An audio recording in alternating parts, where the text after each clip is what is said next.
What if we circled back more often? You know that phrase, circling back in meetings, from emails, in leadership conversations, in day-to-day conversations with people in our life. Let's circle back. Saying things like, hey, I've been thinking about that conversation, or I realize I did not show up the way I wanted to.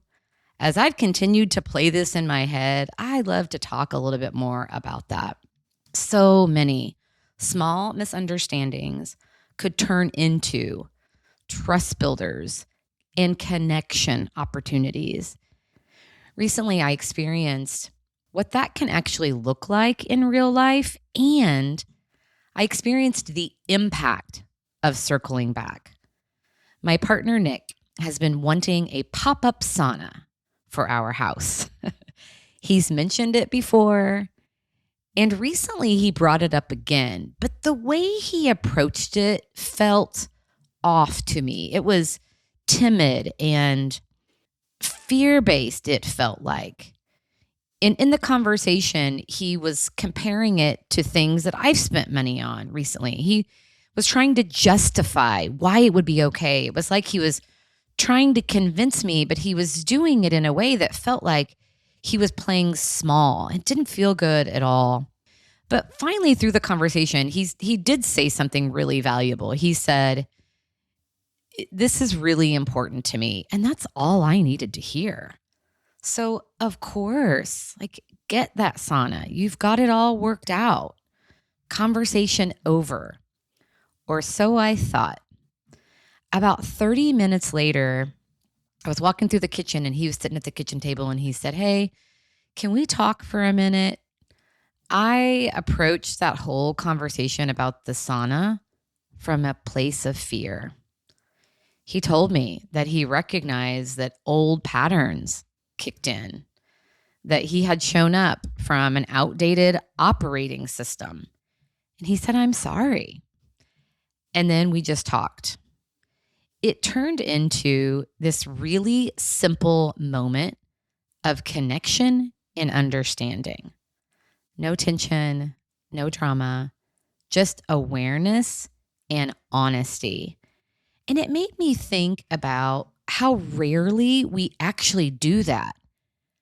But we all know we replay conversations in our heads. We think about what we said. We think about what we wish we would have said.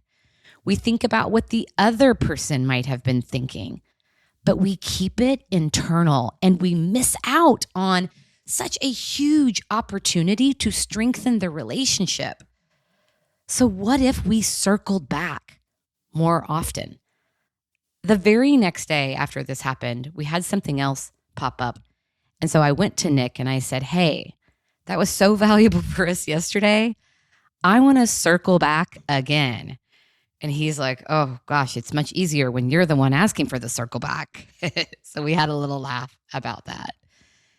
Yeah, but think about the impact that has on our relationships. It brings all of that post dialogue that's in your head with yourself. It brings it out into the open so that you can process it together and learn about how the other person has been processing it. And it can sound so simple if we're just willing to return to the moment and be honest about what's happening within us. So here's the reflection for today. Where might it be helpful for you to circle back?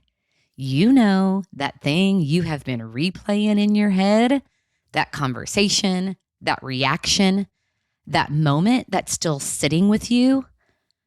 I want to challenge you and invite you to reach out to whoever was involved in this situation. I suspect they're feeling it too. And even if they're not, do it for you. Relationships at work and in life get stronger when we are willing to come back, be honest, and reconnect.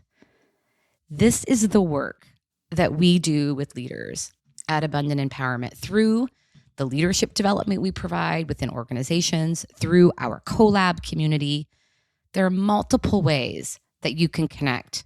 Please learn more at abundantempowerment.com. Find a place for you to grow and struggle with other leaders and circle back on the conversation that you can't stop thinking about. What a great way to take care of yourself and ultimately each other.